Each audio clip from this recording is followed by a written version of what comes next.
Bom, estamos aqui hoje com o deputado Hugo Leal, deputado do PSD pelo Rio de Janeiro, um deputado bastante experiente, já está no 4º mandato como deputado federal, mas também já foi secretário de Estado do Rio de Janeiro, secretário de Administração e também secretário de Justiça. E no levantamento que a ARCO faz também, o deputado integra a elite parlamentar do Congresso Nacional. Bom, deputado, o senhor relator do orçamento, obviamente esse vai ser o assunto que vai dominar aqui nossa conversa, né?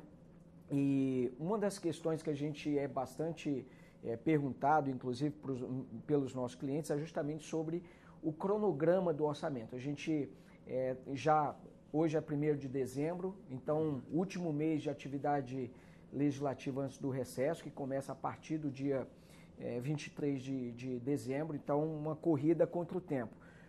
Como é que o senhor vê o cronograma do orçamento nesse último mês de atividade legislativa?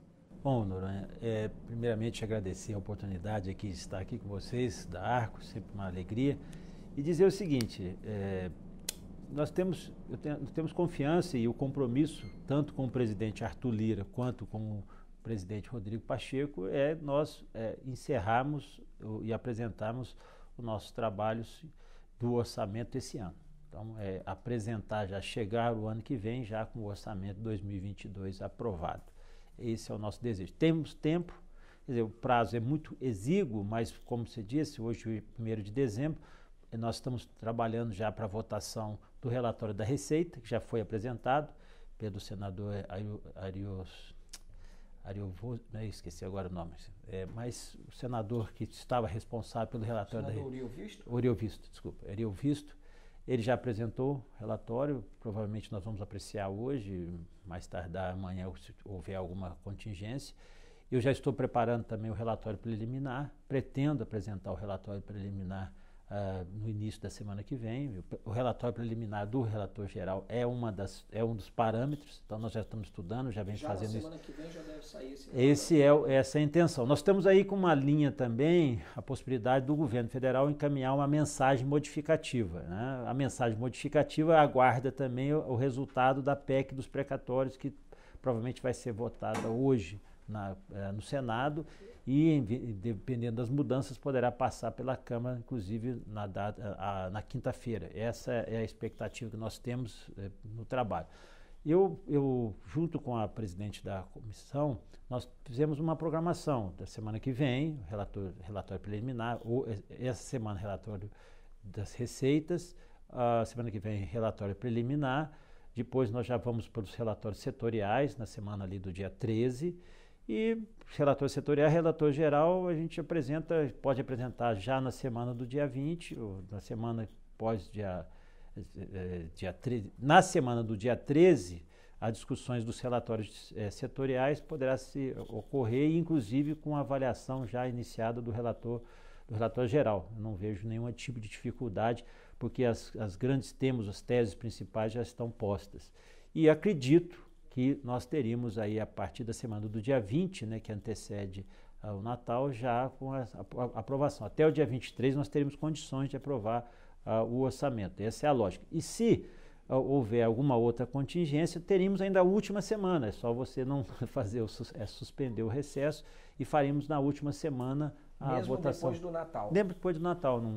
É a Agora, semana útil também. O senhor considera o risco, eventualmente, do orçamento eventualmente ficar para o próximo ano, de alguma forma? E se ficar, seria mesmo retomado em fevereiro, ou haveria alguma possibilidade de haver um trabalho extraordinário, vamos dizer assim, em janeiro, só para concluir o orçamento? Não, se houver algum tipo de problema que nós possamos enfrentar e não conseguir a aprovação do orçamento, eu não vejo, né, as principais entraves já estão sendo superadas esta semana, faríamos aí sim, aí a aprovação seria só em fevereiro. Não tem previsão, né, de fazermos essa análise em janeiro, até porque em janeiro o que impera na casa, o que ali assume a casa é uma comissão interventora, uma comissão representativa, e essa comissão representativa não tem poderes de aprovação do orçamento. Deputado, agora, por um acaso, se houver... Porque o orçamento está absolutamente condicionado a aspectos precatórios, né? Se por acaso houver algum atraso nessa promulgação, na votação pelo Senado ou até mesmo no retorno da Câmara, isso prejudica o orçamento, aí naturalmente tem que protelar a votação para o ano que vem? Como é que fica essa condicionante em relação à PEC dos precatórios? Se houver algum problema na PEC dos precatórios não for aprovada, então a questão aí não se trata de prorrogação de orçamento, trata-se de que não haverá praticamente orçamento, porque nós temos uma despesa discricionária na ordem hoje de 98 bilhões, faixa de 98 bilhões, do que é discricionário, do que é investimento, que no estado das despesas obrigatórias, e nós teríamos que cortar aí algo em torno de 40 bilhões. 40 bilhões nas despesas discricionárias. Né? Se o orçamento hoje já é bem reduzido, né, principalmente na questão dos investimentos, sem a PEC dos precatórios nós teríamos aí sim, porque mesmo que a PEC dos precatórios não fosse aprovada, nós continuaríamos com as despesas obrigatórias em crescimento. Nós temos aí exatamente pelo percentual da inflação, que se trabalhou com um orçamento com uma percentual de 6%, 6,2%, e nós estamos com uma inflação de 10,7%, vamos botar 10,5%. E só esse ajuste nas despesas obrigatórias já consumiria uma parte dessas despesas discricionárias. Ou seja, mesmo que não tivesse Auxílio Brasil, mesmo que não tivesse... O senhor falou aí de teria que cortar 40 bilhões do orçamento. Agora é o seguinte, na verdade, a PEC dos precatórios, porque ela muda a sistemática de cálculo do teto, ela pode abrir, na verdade, um espaço de 100. Então, quer dizer... Imagine, se a PEC dos precatórios não for aprovada com esses dois dispositivos, não vão ser só 40, vão ser 100 bilhões, quer dizer, não fica mais... Não, mas olha só, desses 100, vamos lá, né, esses 100 já estão uma parte comprometida, porque desses 100, uma faixa de 33 bilhões já são dessa atualização dos benefícios previdenciários, do BPC, daqueles benefícios que são indexados, que são... que sofrem, que tem o reajuste com o processo inflacionário. E também nós temos que atualizar os mínimos constitucionais, que também têm a incidência do percentual inflacionário. Tá? Só isso já significa aí na faixa de 30 a 35 bi. Tá? Mais o seguinte, a criação do Auxílio Brasil. A criação do Auxílio Brasil, somando o que já tem de despesa no Bolsa Família, nós teríamos aí, além disso, uma despesa de mais 40 bi, 41 bi. Então, 35, você tem 75 já estariam, entre aspas, comprometidos. Aí você não está contabilizando ainda o auxílio diesel, que é uma outra iniciativa que a Câmara aprova também, o auxílio gás, né, o Vale Gás. O auxílio diesel tem que ser aprovado pela... Não, o auxílio diesel já tem uma medida provisória, né, nesse sentido, assim como tem o auxílio, o gás, né, que também já foi aprovado. Todos isso são despesas. Mas um outro aspecto, um outro ponto importantíssimo, que é objeto de debate na Câmara, que é a desoneração da folha, daqueles 17 setores. Isso gira em torno de 8 bilhões. Somatório desses, você vai ter dos 100 bilhões, aí, 100 bilhões, desses 100 bilhões você vai ter ali comprometidos já na faixa de 95, 98 bilhões já estão comprometidos. Então, o que sobraria, entre aspas, se é que sobraria, né, são valores aí que não passam não chegariam a 5 a 6 bilhões. Deputado, agora, por que o nosso orçamento ele é tão engessado, daria tanto mais oportunidade para os parlamentares, vamos dizer assim, fazerem adequações, fazer destinação de recursos? Por que essa vinculação que se faz de recursos tão forte do orçamento? Por que na casa não se percebe interesse político de alterar isso, de promover essas desvinculações? A primeira desvinculação que tem o maior desejo de fazer é a desvinculação do pagamento do serviço da dívida. Se a gente pudesse mexer nisso, só isso aí, nós estamos falando de algo em torno de 700, 800 bilhões por ano de serviço da dívida, mais as outras despesas. As demais... você tem que pagar. Então, o que eu estou falando, essa seria uma desvinculação que seria com muita alegria, mas é o seguinte, tem uma obrigatoriedade, mais ou menos guardadas as devidas proporções, o que acontece com os precatórios, só que a questão do serviço da dívida é algo que está ali cristalizado e nós temos que acabar convivendo com isso. Fora isso, quer dizer, nós temos aí em torno de 800 bilhões de previdência. Né? Nós temos aí 700, 800, já temos 1 tri e 600 só dessas despesas obrigatórias. Despesas grandes e obrigatórias dentro do sistema. O sistema, a reforma da Previdência ajudou e ajudou bem, tá? Ajudou sim, trouxe uma adequação, vamos chamar assim, dentro do sistema previdenciário, mas ainda o volume da Previdência é muito alto, tanto do regime próprio, né, do regime próprio, que são INSS, quanto do regime geral, que acaba também a União colocando a parte dela. Isso aí, se colocar regime geral e regime próprio, aí vai mais de 1 trilhão, que é um grande encargo. Agora, tem as outras despesas constitucionais obrigatórias para a saúde, tem as despesas obrigatórias constitucionais para a educação, então tem mínimos constitucionais. E desses valores o orçamento vai diminuindo. O que sobra para o investimento realmente é uma coisa muito, muito pequena, né? Repito, do investimento.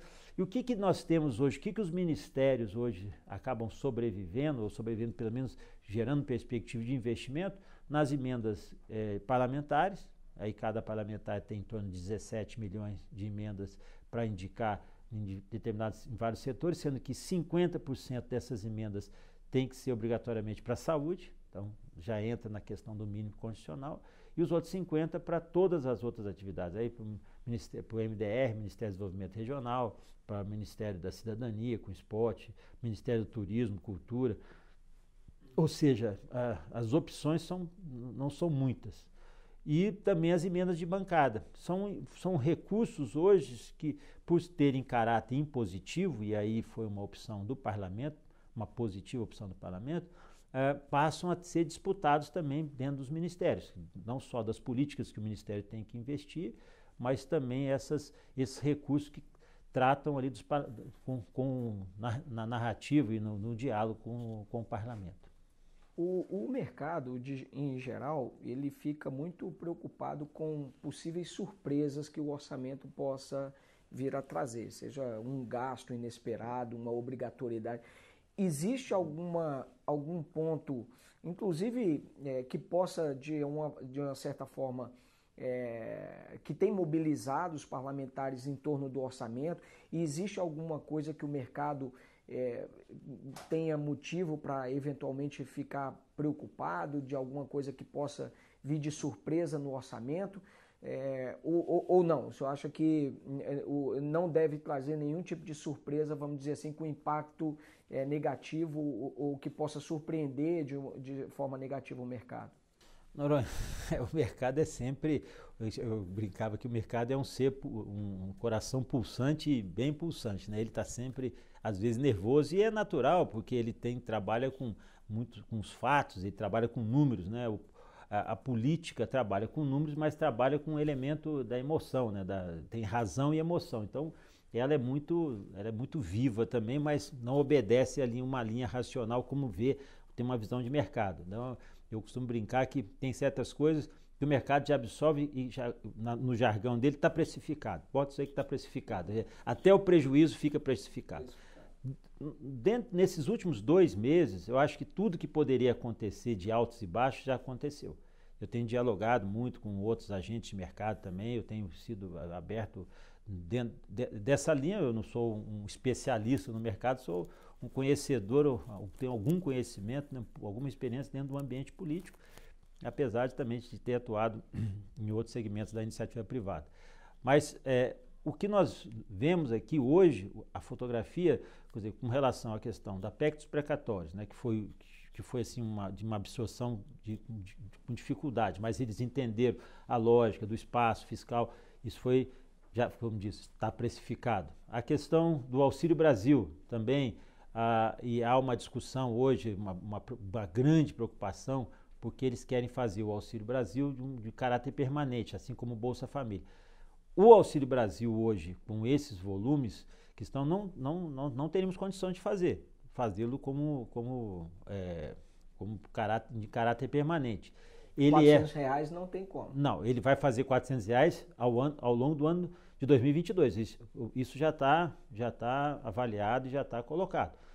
A partir de 22, aí um presidente reeleito, ou um novo presidente, ele fará uma avaliação e teremos espaço, sim, para fazer ou a manutenção ou o retorno do que for, seja o Bolsa Família, pode ser que alguém que se eleja, não, eu quero retornar o Bolsa Família, e retoma dentro dos patamares que são ali, que já eram hoje, nessa faixa de até R$200, e aí vida que segue. Mas é difícil, porque a desoneração da folha, que foi um benefício que era para ser temporário, não há governo que consiga acabar com a desoneração da folha. Sempre vem aquela justificativa do vamos aumentar o desemprego. Agora, imagina um benefício de R$400 retroceder para 200. Quer dizer, o próximo presidente que vai ser eleito para, ou o atual, ou o próximo para 2023, já vai querer ver a popularidade dele caindo abruptamente de um mês para o outro, assim? Talvez no primeiro ano ainda isso seja possível, mas eu quero dizer para você, para quem está quem recebe os benefícios, quem recebe desse benefício, e especialmente aqueles que passaram durante a pandemia com muita dificuldade, o benefício era de R$600, passou a 400. Ou passou, o que era R$600, manteve ao longo de 2020 em 600 até 2020, depois em 2021 ele chegou a ficar suspenso em janeiro e fevereiro e voltou a ser 400. Então, mas o benefício era de 600. Para quem recebe, era 600, baixou para 400 e agora volta, e nós vamos prever 400. Quando você tem, por exemplo, o Bolsa Família nessa mesma linha, quem estava no programa do Bolsa Família recebia quanto? 200. Esse vai para 400. E quem estava no auxílio emergencial recebia 600, vai para 400. Ou seja, o que se entendeu, e aí esse é o número mágico, né, vamos chamar, dos 400, que era uma média entre os R$600 do auxílio emergencial com os R$200, 198 do Bolsa Família. Então a média seria R$400 para nivelar e trazer e agrupar todos eles. Então, a lógica da transformação do Auxílio Brasil num benefício dessa natureza foi para fazer um processo de transição mesmo. Ele é um processo de transição. Quando a oposição, quando a manifestação, acabaram com a Bolsa Família, um programa de 18 anos, perfeito. Não é que acabaram, ele está existindo hoje, coexistindo hoje, numa transição do auxílio emergencial com o Bolsa Família. Simples assim. O que vai acontecer em 2023? Quem vai dizer vai ser a população, o próximo presidente, a população que eleger o próximo presidente. Pode ser que o próximo presidente fale assim, não, eu vou investir única e exclusivamente nos benefícios da ampliação do emprego. Bom, ótimo. O Senado está discutindo agora a PEC dos precatórios e está fazendo alguns ajustes, né? Existe um grupo de senadores que não está querendo que haja, por exemplo, promulgação parcial, que o texto volte todo lá para a Câmara, para que a Câmara vote, porque eles não querem se sentir, vamos dizer assim, traídos, né? Pela regra do jogo aí. Não, a gente apoiou, agora só vai voltar isso e tal, enfim, e o que vai para a Câmara, de repente, fica esquecido lá. Então, primeiro o seguinte, como é que o senhor avalia essa perspectiva na PEC dos precatórios? Existe a possibilidade de não haver essa promulgação parcial e ter que voltar tudo para a Câmara e a Câmara daria uma rápida resposta a isso? Ou o senhor acha que há espaço para que haja essa promulgação parcial e a Câmara analisar isso com mais calma depois? Esse seria o correto e seria o combinado, porque ela trata-se de uma proposta que foi aprovada na Câmara, com um acordo também dos líderes de situação, de oposição, todos ali foram feito esse acordo, não foi unanimidade, mas foi o consenso. que produziu esse resultado. E isso foi também, quando foi levado ao Senado, foi levado com essa característica. Nós aguardamos, a Câmara aguarda, e o diálogo tem sido nesse sentido, de que aprova-se o texto que foi encaminhado pela Câmara e o que vier de adendo, o que vier de a mais, nós faríamos então um compromisso de fazer essa análise, ou seja, como você mesmo colocou, aprovaria, não é parcial não, parcial do ponto de vista do Senado, para a Câmara é aprovação, promulgação integral do texto que foi discutido lá. O que veio, o que foi aditivado ali, que foi colocado a mais, nós trataríamos dentro de uma nova perspectiva. Eu acho que isso é o correto e isso seria o combinado. Deputado, o presidente aí sinalizou, inclusive com essa PEC dos precatórios, o espaço fiscal que seria aberto, uma possibilidade até de aumento para servidores, né? Como é que fica essa questão? O senhor acha que... e houve também, ao mesmo tempo, uma reação muito forte do Congresso. Não tem dinheiro, não tem espaço aqui. Então, como é que fica essa... De fato, não vai haver? O senhor acredita que isso também é um assunto que fica para 2023? Olha, e realmente eu fui um dos primeiros, assim, eu fui surpreendido também por essa manifestação, porque nenhumas discussões que nós fizemos na Comissão Mista de Orçamento, nem na proposta que foi apresentada pelo governo federal, tem uma linha que seja nesse sentido. O que existe são readequações de reenquadramento de carreiras, e não existe reajuste linear, não tem como, infelizmente, nem para servidor, nem para profissionais, nem para carreiras de Estado, não foram previstos para o ano de 2022, que é um ano de muita restrição orçamentária.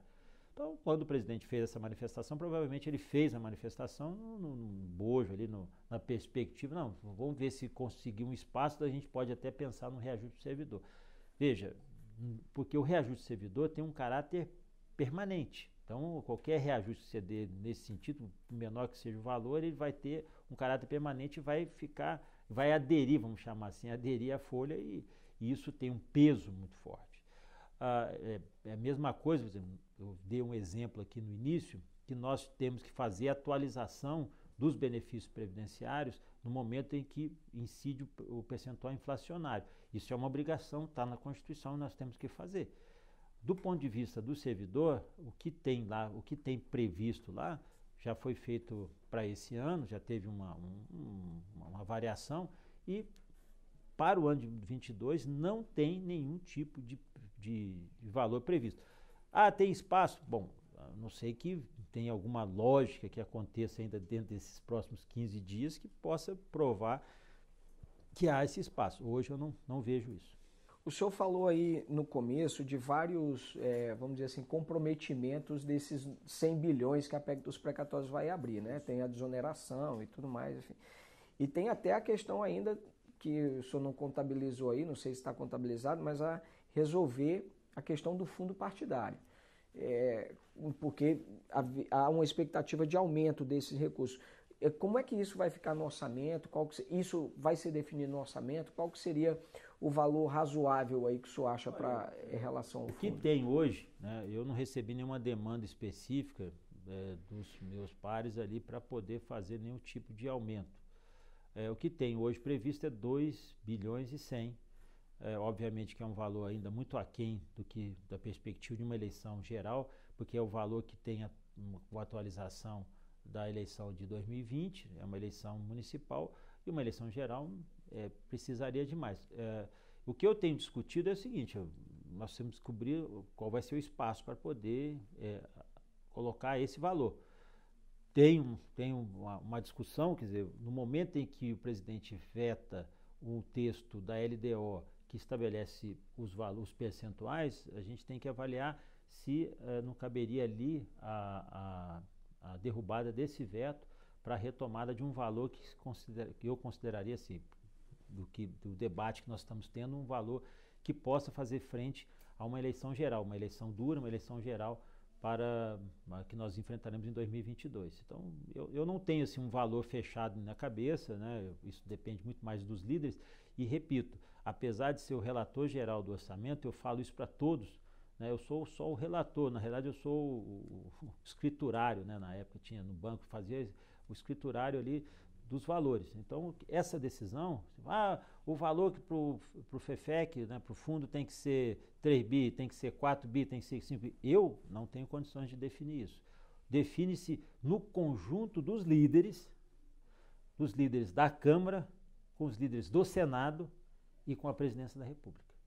Porque não adianta chegar a um valor, definir pela Câmara, o Senado, na votação da comissão, não aceitar, na hora de votar contra, e aí a Câmara vai para o desgaste. Se não for uma situação acordada, com valores acordados entre Legislativo e Executivo, Legislativo na sua completude, Câmara e Senado, e o Executivo, não há chance nenhuma de apresentar nenhum número que possa ir para esse debate. Deputado, a gente viu aí o STF tomando uma decisão de suspender, por exemplo, as emendas de relator, exigindo mais transparência, enfim. O Congresso Nacional agora votou um projeto de resolução, fazendo alguns ajustes, falando ele ali de algumas medidas justamente para dar mais publicidade a isso. Mas aparentemente isso não agradou mesmo a uma parte também do Congresso. Tanto é que parece que o assunto já tende a ser judicializado de novo. Já tem gente achando que não. Como é que o senhor avalia essa questão dessas emendas? Essa questão da publicidade, isso de fato é um problema? É mal compreendido? Qual é a visão do senhor em relação a essa questão do RP9, que são as emendas de relator? Tivemos aqui um problema técnico aqui, deputado. O senhor falava aí da questão do RP9, né? das emendas de relator, e o senhor falava que, na verdade, isso volta a ser uma vitória da narrativa. Vitória da narrativa. Né? O que o orçamento é secreto? Onde ele é secreto? O que é o recurso secreto? Secreto é algo que você não pode divulgar, algo que seja ilícito, algo que parte do princípio que tem algum tipo de vedação. Né? Você tem, por exemplo, na justiça, processos que correm em segredo de justiça, não é nenhum absurdo. Mas dentro do orçamento, o debate do orçamento, não tem nada de secreto. Veja, o recurso, quando é discutido, a questão do RP9, ele já vem ao longo de anos. Né? O RP9 é uma emenda de relator feita para fazer ajustes dentro do orçamento no ano que ele está sendo executado. E esses ajustes normalmente são pedidos pelo Executivo. Essas emendas também foram utilizadas a partir de 2019 como um instrumento de acréscimo no momento em que você tendo um valor, um excesso de receita, um valor além da arrecadação, de você fazer apontamentos, você fazer acréscimos em valores, em unidades orçamentárias e ações dos ministérios. Ou seja, você tem o seguinte: primeiro, quais são os tipos de emenda que você tem? Emenda individual, né, foi tornada impositiva. As emendas de bancada também são tornadas impositivas. As emendas de comissão, que são as comissões temáticas da Câmara e do Senado, que apresentam emendas ao orçamento também, e a emenda de relator. Esse montante de emenda é quanto, deputado, em termos de valores? As duas, individual e bancada, média deve dar aí faixa de 15 bilhões. As emendas de comissão aí é muito variável, porque a execução não é uma execução obrigatória, mas pode variar aí na faixa de 10 bilhões, 10, 12 bi. E as emendas de relator, na realidade, elas nunca tiveram um valor específico, porque as emendas de relator que tem previsão na resolução e tem previsão nas LDOs subsequentes, ele faz exatamente esses ajustes a pedido do próprio Executivo. De uma ação, eu quero tirar da ação 20 JP, eu quero colocar do esporte, eu quero colocar na ação 20K. São tipos de valores. Mas veja, a emenda é reconhecida, a emenda é prevista, o valor já está lá no orçamento e vai ser direcionado para ou para um município, para o estado, para uma ação orçamentária que vai ser realizada. O que é? Mas de quem é a emenda? A emenda é indicada do relator geral. A emenda tem sim, entre aspas, assim como tem a individual, assim como tem a de bancada, assim como tem a de comissão, ela é indicada pelo relator geral. Eu vou dar um exemplo. É possível identificar para onde ela foi, para o município? 100%, não, só pode ser identificado, senão não tem como você aplicar o recurso.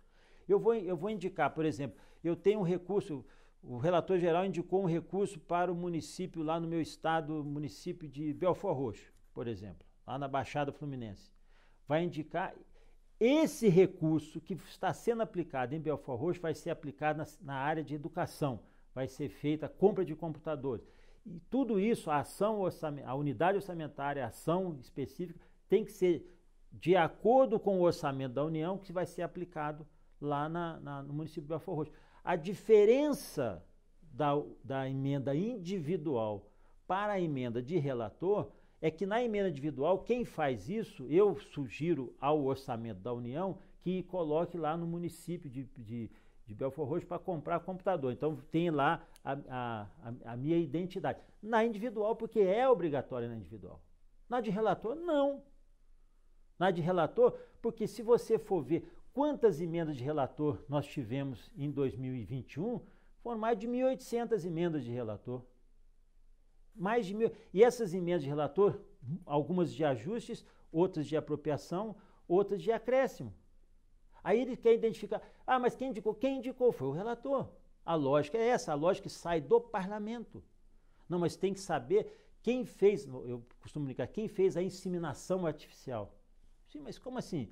Essa lógica, se eu vou dar um outro exemplo, se for na emenda no executivo, né, os ministérios, né, para quem sabe, quem acompanha ministérios, abrem, vez ou outra, a chamada proposta voluntária. O que é proposta voluntária? Todos abrem para os municípios para fazer, por exemplo, uma praça. Agora vamos fazer aqui proposta voluntária para o Ministério do Turismo. Então o Ministério do Turismo abre um edital de proposta voluntária. Todos os municípios vão lá, se cadastram. Cadastro, eu quero isso. E aí, o trabalho do parlamentar é chegar e falar, olha, nessa proposta voluntária está dentro do segmento, tem uma engenharia, tem um componente político. Claro que tem um componente político, isso é inevitável, porque senão não existiriam os poderes legislativo, executivo e o judiciário. Tem componente político? Tem. Na hora de definir a proposta voluntária, vou definir, vai fazer essa praça, porque o município tem tem menor IDH. Aqui tem um município que nessa região não tem praça. Guardar lógica, guardar parâmetros, perfeito, isso não tem problema nenhum. Se são esses parâmetros que precisam ser mais clarificados na questão das emendas de relator, perfeito, não tem dificuldade. Agora, há uma preocupação, é a preocupação excessiva de dizer assim, é secreto porque por que o relator colocou lá no município de Belford Roxo ou no município de Belmiro Braga, lá em Alagoas, que é uma justificativa. A justificativa é o seguinte, ele tinha previsão orçamentária para isso, a ação tem um escopo dentro do orçamento da União? Tem.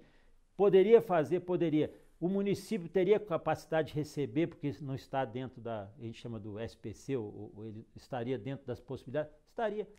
Então, o que é de segredo? Não, mas a aplicação do recurso foi feita de forma irregular. Bom, aí a história é outra. A execução, o desvio, isso tem que ser investigado. Se houve fraude, se houve crime, se houve num processo licitatório viciado, investiga. Não é problema da emenda de relator, nem emenda individual, nem da emenda de bancada. Eu vou dar um outro exemplo. As emendas de bancada. As emendas de bancada. Como é que nós decidimos as emendas de bancada? Reúne a bancada do Rio de Janeiro, por exemplo, 46 deputados. Nós lá entendemos que as emendas de bancada deveriam ser escolhidas a cada 5 deputados. né, escolhe uma emenda, faz num valor de 1 milhão, 5 milhões, 10 milhões, dependendo do valor, cada estado recebeu 217 milhões das emendas de bancada. Então, nós escolhemos aqui colocar um recurso para a Universidade Federal Fluminense. Então, esse recurso vai para a Universidade Federal Fluminense. Quem assina a emenda de bancada? O coordenador. Então, o coordenador, que é o responsável pela emenda de bancada, ir para a Universidade Federal Fluminense ou ir para a Secretaria de Turismo do Estado. Mas quem foi que inseminou, vamos dizer assim, essa emenda de bancada? Quem te falou que dessa emenda de bancada tinha que ir para lá? Foi um debate interno. Foi um critério que a bancada escolheu. É um critério político, um debate político. O orçamento de 2022, ele já prevê um valor para a emenda de relator e qual que seria o valor dessa? Isso na resolução, né, apresentada pelo senador Marcelo Castro, que tem uma pessoa experiente, foi meu colega deputado, ele estabeleceu um limitador. Eu acho que isso assim, não é nem muito necessário, nem precisava ser um valor.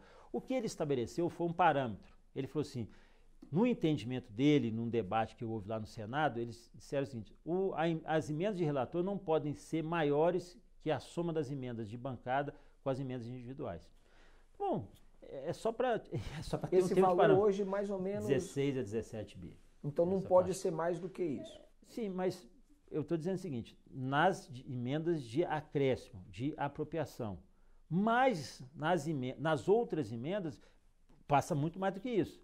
Eu estou tirando, às vezes, por orientação do governo, olha, o governo está tirando de uma ação no Ministério da Cidadania, precisa suplementar aqui a ação do Auxílio Brasil. Eu tenho que tirar de alguma emenda para passar para outra.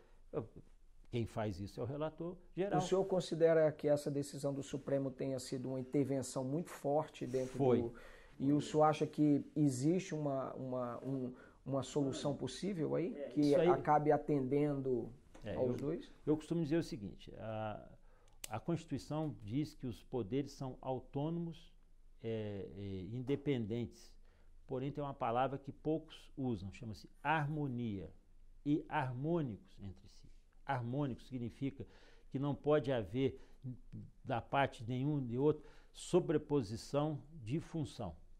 O que tem acontecido ultimamente em estados, né, provocados pelo próprio parlamento, o Supremo tem manifestado em áreas que, para mim, avançam que eu falo, nas prerrogativas do parlamento. Avançam. Bom, pessoal, desculpem mais uma vez aí um problema técnico, mas, deputado, o senhor falava aí justamente dessa autonomia e dessa harmonia dos poderes. Eu digo, todas as vezes que há um avanço em prerrogativas, tanto do Executivo, quanto do Legislativo, quanto do Judiciário, é necessário que os poderes se dialoguem e estabeleçam um processo de harmonia. Isso é natural, não são só nos mecanismos legais, projeto de decreto legislativo, quando você não está satisfeito com alguma matéria que o Executivo avançou no Legislativo, ou projeto de decreto legislativo com o próprio Judiciário. Existem instrumentos legais, mas antes dos instrumentos legais tem que haver exatamente o diálogo. Eu entendo dessa forma. Eu acho que a autonomia e a independência do Judiciário é fundamental. O que não pode haver é exatamente o excesso. Esse excesso que às vezes acaba prejudicando o próprio andamento. O parlamento também tem que fazer a sua meia-culpa, porque o parlamento tem uma tendência, infelizmente, desagradável de deixar o espaço vazio, de deixar de fazer a sua parte. Vou citar o exemplo aqui da questão da Lei Candir. O Supremo deu 1 ano para o próprio parlamento estabelecer os preceitos e a adequação da Lei Candir, e o parlamento não fez comissão mista e acabou não conseguindo estabelecer e volta esse tema. Então, às vezes, por culpa da omissão do próprio parlamento, acontece isso. Mas, às vezes, há esse excesso na interpretação. Eu digo o seguinte, eu tive a oportunidade de ler atentamente todos os votos que foram dados nessa matéria do RP9, por interesse primeiro profissional, né, porque eu sou advogado, apesar de estar no parlamento, mas eu continuo sendo advogado. Então li atentamente todas as manifestações, concordei em parte com algumas delas e vejo que essa divergência, a divergência aberta, mesmo sendo por 2 votos, elas foram divergências muito contundentes e trouxeram elementos fundamentais, mas que aproveitam para deixar essa porta aberta do diálogo. Então, a nossa expectativa é essa. Se for judicializado novamente a aprovação da resolução na sua publicação, ou até da PEC explicatória que seja, nós temos que aguardar essa decisão. A minha avaliação é que a decisão da Corte vai no sentido de fazer essa nova adequação, porque o que foi apreciado pela Corte no 8-10, naquele resultado, foi ainda a liminar. Eu entendo agora que eles têm que avançar no mérito, e inclusive no mérito, para mim, a situação mais importante é desbloquear os 7,5 bilhões que já estão em processo de empenho, de execução, porque isso já está tudo na ponta. Nós temos manifestação de vários prefeitos, eu mesmo, de vários prefeitos no meu estado, reclamando, pedindo, sabendo o que vai acontecer com aquelas recursos que já foram licitados, com o material que já tinha sido comprado, e todo mundo esperando para receber, alguns casos para poder ser entregue. Então, de fato, você, ao tomar uma decisão dessa natureza em caráter generalizado, provoca, para o bem e para o mal, uma série de consequências negativas e que precisam ser avaliadas. Prazo de obra, enfim. Exatamente, que precisam ser avaliadas. Deputado, existem alguns temas ainda na Câmara que estão pendentes e, obviamente, temas de interesse, vamos dizer assim, ou do setor empresarial, do mercado, ou de ambos, né? Para citar alguns aqui, a questão do próprio Refis, que já foi aprovado pelo Senado e está lá na Câmara. Queria ver até a expectativa do senhor em relação a isso. A questão da BR do Mar também, que a Câmara aprovou, foi para o Senado alterou e está voltando agora para a Câmara. Qual a expectativa do senhor, por exemplo, em relação a esses 2 projetos, se a Câmara aprova ainda esse ano? E o que mais, além disso, de importante o senhor espera ainda algum desenrolar ao longo do mês de dezembro? Refis semana que vem. Essa semana ainda é a semana das definições. Então, Refis aprova como veio do Senado na semana que vem. Agora, porque lá no texto falava a adesão até dia 30 de setembro, que passou. Quer dizer, assim vai ter que voltar, não? Sim, vai. Vai fazer essa alteração. O deputado André Fufuca, que está responsável por essa matéria.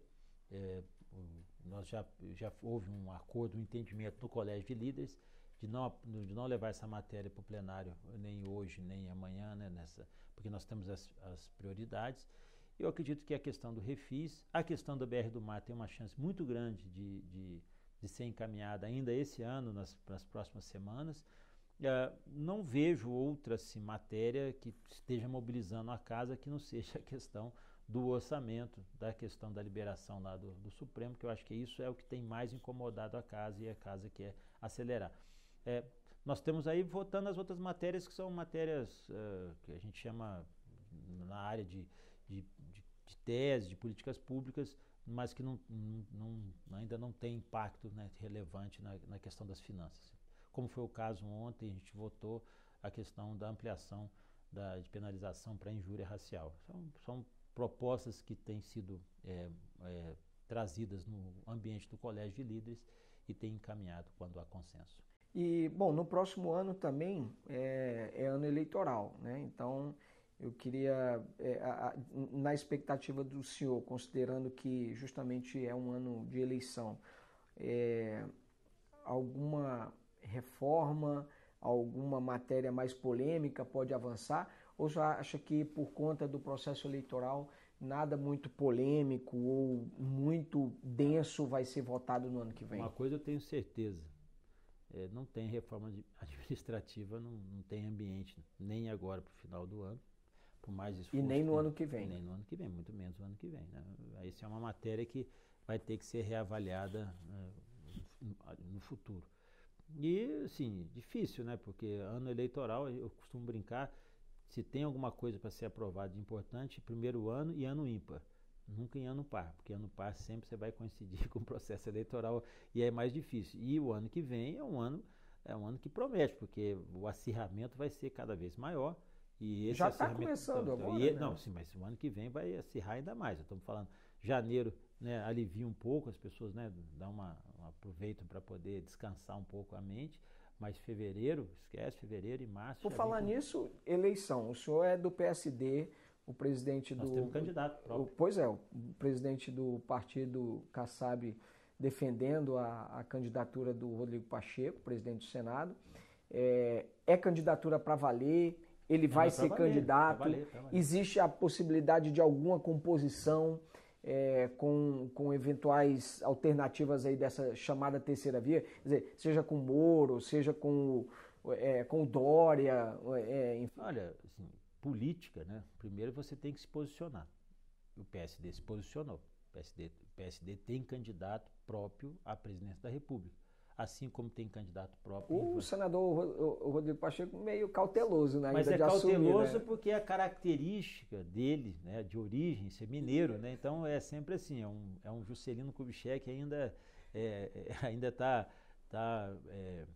disfarçado.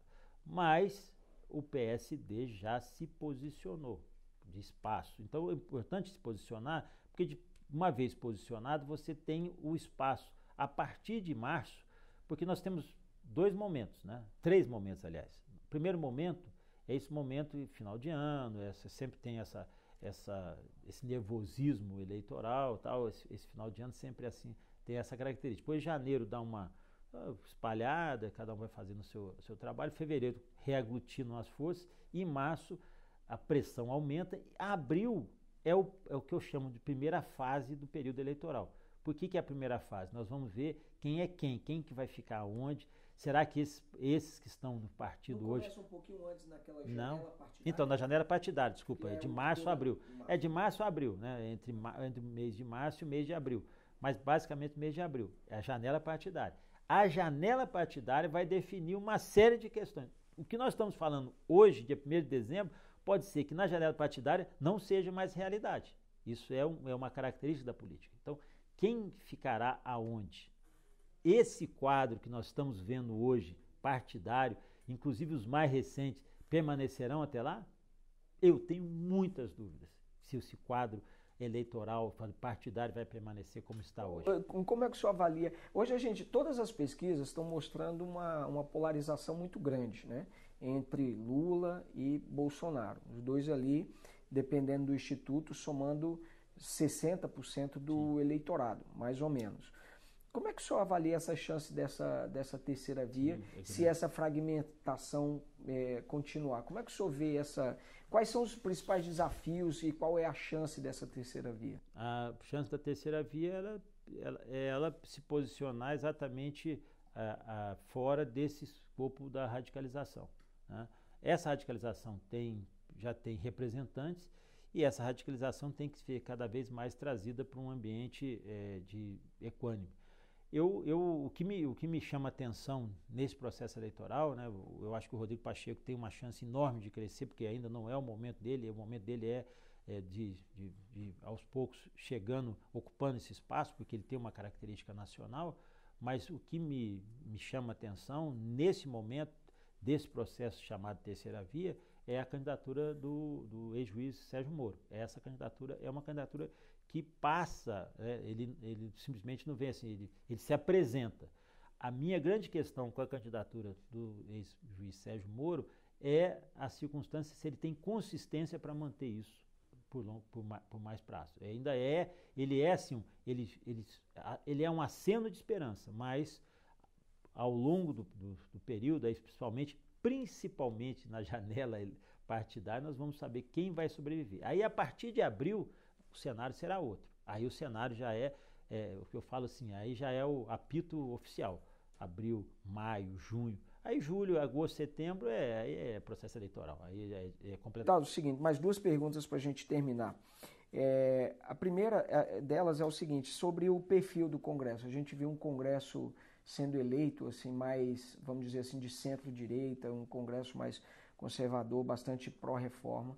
e a minha pergunta para o senhor é justamente se o senhor acha que esse perfil permanece no próximo Congresso Nacional. E outra coisa é o seguinte, duas reformas super importantes, que é a administrativa e a tributária, acabaram não prosperando nesse governo. Se o senhor vê chance de eventualmente esses temas continuarem na agenda do próximo governo, independentemente de quem seja. Vamos começar com essa. A sua pergunta é a resposta. Independentemente de quem seja o presidente, esses dois temas voltam. Independentemente de quem seja o presidente. Aliás, eles sempre voltam, né? Tributária e administrativa. Pena que volta, mas não... Sim, mas aí você tem que aproveitar o ambiente, a janela, a oportunidade, que são os primeiros 6 meses de você fazer as adequações e reforma. Quanto ao Congresso, eu imagino que parte, né, 1/3 do Senado e mais a Câmara, nós vamos ter sim um processo de renovação, mas a minha avaliação é que nós retornaremos com alguns parlamentos, alguns mandatos que ficaram no último, em 2018, foi uma eleição muito atípica, foi uma eleição muito difícil, uma eleição caracterizada por um processo muito estranho, que trouxe uma série de inovações para o parlamento, e mesmo assim nós alcançamos aí quase 50% de renovação de pessoas que não tinham mandato. Eu acredito que em 2022 nós voltaremos a um centro, a uma linha mais centralizada, um ambiente de trabalho, volta-se ao debate político, a política passa a ter assim, então, um protagonismo, que isso é importante, porque a não política é o pior dos mundos, isso é muito perigoso, a gente sabe o que dá isso. Então eu acho que a política volta a ser o centro, a centralidade do debate, o trabalho político e as outras avaliações, e eu acho que essa centralidade vai fazer com que seja retomado alguns mandatos de pessoas, de parlamentares que não se reelegeram em 2018 e poderão voltar em 2022. Essa é a minha análise. Haverá renovação sim, mas essa renovação talvez seja na minha avaliação, voltarmos a essa centralidade do processo político, ou seja, da política. Essa, pelo menos, é a minha expectativa, é o que eu estou me apresentando aí para 2022 também. Bom, pessoal, a gente vai encerrar por aqui. Muito obrigado. Gostaria de agradecer ao deputado Hugo Leal, desejar boa sorte aí nessa árdua tarefa ao longo desse mês de dezembro. E, deputado, colocar aí à disposição para se o senhor quiser passar uma mensagem final antes da gente encerrar. Muito obrigado, antes de mais nada. Não, eu agradeço aqui mais uma vez a ARCO, a oportunidade, o debate, as perguntas. E a lógica, eu costumo brincar e costumo dizer sempre o seguinte, assim, o pessoal fala, então você está falando em nome do parlamento. Não, eu falo em nome de 1/513avos, eu sou 1/500, eu sou uma fração dos 513 deputados e mais os 84 senadores. Então, 81 senadores.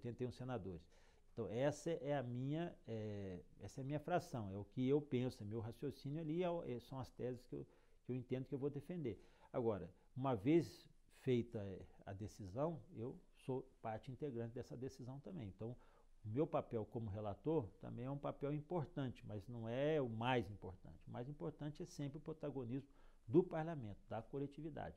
É assim que eu aprendi ao longo desses 15 anos de mandato dentro da Câmara dos Deputados. Não só como parlamentar, né, eu tive a oportunidade também de ser consultor da Câmara, de trabalhar lá na consultoria da Câmara, dando pareceres. Então, tenho essa experiência também de quem já viveu o parlamento por dentro, não só como parlamentar. Então, eu respeito muito o parlamento, respeito muito o trabalho que é feito dentro do parlamento e, obviamente, a sua riqueza está exatamente na sua diversidade. Por isso, eu acho que a compreensão da população, às vezes, é difícil, porque nem todas as pessoas, quer dizer, o parlamento representa a sociedade, mas nem todas as pessoas se sentem representadas. Por isso é que o processo o nosso concurso público é sempre feito de 4 em 4 anos, em vendo a necessidade de renovar ou de manter aquelas pessoas que estão fazendo um bom trabalho. Muito obrigado. Obrigado a você. Tchau, tchau.